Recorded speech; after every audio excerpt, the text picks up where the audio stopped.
వైపు చూద్దాం, ప్రభుపై మన దృష్టి పెడదాం. దృష్టి పెట్టి ఒక్కసారి రెండు చేతులు అంతటి చాపి దేవునికి స్తోత్రం చెప్తామా? హల్లెలూయా హల్లెలూయా హల్లెలూయా హల్లెలూయా హల్లెలూయా హల్లెలూయా. గ్లోరీ స్తోత్రం, గ్లోరీ స్తోత్రం, గ్లోరీ స్తోత్రం, గ్లోరీ స్తోత్రం. హల్లెలూయా హల్లెలూయా హల్లెలూయా. యేసయ్యా మీకే వందనాలు, మెస్సయ్యా నీకే వందనాలు, ప్రభువా నీకే స్తోత్రాలు స్తోత్రాలు నాయనా. ఇక్కడికి వచ్చిన ప్రతి బిడ్డను బట్టి నీకు వందనాలు నాయనా. చేతులెత్తిన ప్రతి బిడ్డను బట్టి నీకు వందనాలు నాయనా. వారి కుటుంబాలను బట్టి నీకు వందనాలు నాయనా. వారికి ఇచ్చిన ఉద్యోగాలను బట్టి నీకు వందనాలు నాయనా. నీ వాక్యం వినటానికి వచ్చారు నాయనా. ఈ రాత్రి ప్రభువా ఒక్కొక్కరి హృదయాలు తెరవండి ప్రభువా. నీకే వందనాలు, నీకే వందనాలు. మమ్మల్ని అందరినీ నైనా ఇదిగో యొక్క అక్టోబర్ నెల వరకు కాచి కాపాడి ఉంచినందుకై నీకు వందనాలయ్యా. మీకు స్తోత్రాలు, మీకే స్తోత్రాలు స్తోత్రాలు స్తోత్రాలు స్తోత్రాలు. యేసయ్యా మీకు వందనాలు, మెస్సయ్యా నీకు వందనాలు, పరిశుద్ధుడా నీకు వందనాలు. హల్లెలూయా హల్లెలూయా.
యేసు మహారాజు. నేడు రేపు నీకు నాకు తెలియదు కానీ మాట ఇచ్చి వెళ్ళిన దేవుడు, నేను వస్తాను అని తప్పగా చెప్పిన దేవుడు ఖచ్చితంగా వస్తాడు. ఎందుకు వస్తాడు తెలుసా? నిన్ను నన్ను కూడా ఆయన చెంతను చేర్చడానికి.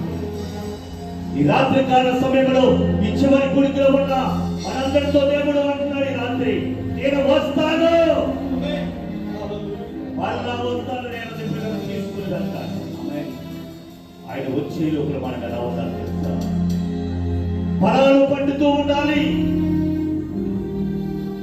ఎండిపోయిన బీడులా ఉండకూడదు మన జీవితాలు. ఫలాలు పడుతూ దివుకీలో సైనికులు ఏ రీతిగా సిద్ధపడి ఉన్నారు, అట్టి రీతిలో నువ్వు నేను సిద్ధపడి ఉంటే ఈ రాత్రి అంటాడు దేవుడు, నేను వస్తాను, నేను రారాజును, మహారాజుగా వస్తాను, నేను తీసుకుని వెళ్తాను. నిశ్చిత పైకిద్దాం ఒకసారి. ఎవరు కూడా నాలో చూడరు. ఒక్కరి ఈ రాత్రి దేవుడు సేవకుల ముఖాంతం నుంచి నీతో నాతో సూటిగా మాట్లాడారు. ఒక్క నిమిషం ఎవరికి వారిని ప్రార్థన చేసుకోండి. సేవకుడిని దూర ప్రాంతం నుంచి రప్పించాడంటే దేవుడు ఊరికి రాడు. దేవుడు ఒక ప్రణాళికతో దేవుడు సేవకులు నడిపిస్తాడు. ఆయన చిత్తము లేనిది ఈ రాత్రి సేవకుడి ఇక్కడికి రాడు. ఒక దివ్యమైన వర్తమానం నీకు నాకు సిద్ధపరిచి పంపించాడు దేవుడు. నమ్మితే బిగ్గరగా చప్పుడు కొట్టే నమ్మని కనపడ్డా. నువ్వు నమ్మితే ఈ రాత్రి కార్యాలు చెప్తావు. కార్య సిద్ధి చేసే దేవుడు ఆరాధిస్తున్న దేవుడు, అడుగు ఇంట్లో దేవుడు కాదు, పిలిస్తే పలకని దేవుడు కాదు. మనం ఆరాధిస్తున్న దేవుడు, అద్భుతాలు చేసే దేవుడు, ఆయన ఒక్కరే కార్యములు చేయవాడు.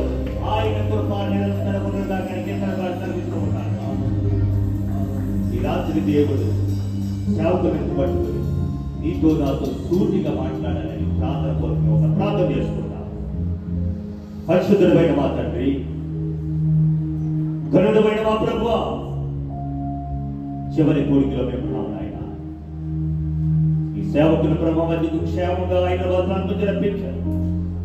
2 దినాలు కూడా జీవమేఘ ద్వారా మాకు ఎటువంటి అవసరమో నీ సేవకుల ముఖంతో మాట్లాడవు ఆయన. మాలో ఉన్న ప్రతి చేదు వేరును మేము తీసివేసుకోవడానికి నువ్వు కృపణించావు తండ్రి. ఈ రాత్రి సేవకులు నిలబడి కొన్ని మాటలు తీసుకున్నాను. మంచి నేలలో పడి విత్తనంలోని మా హృదయాల్లో పడి పడగట్టడానికి నీ సహాయం చేయించండి.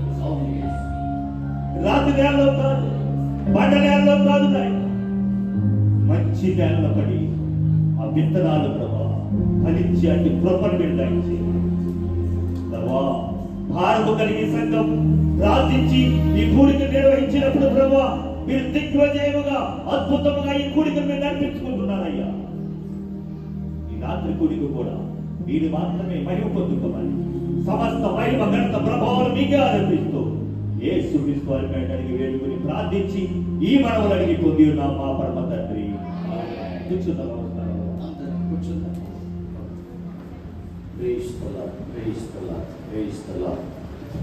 దైవజనులు వచ్చి దేవుని యొక్క వర్తమానాన్ని మనకు అందిస్తారు. సమయంలో దేవుని యొక్క వాక్యాన్ని మనం విందాం.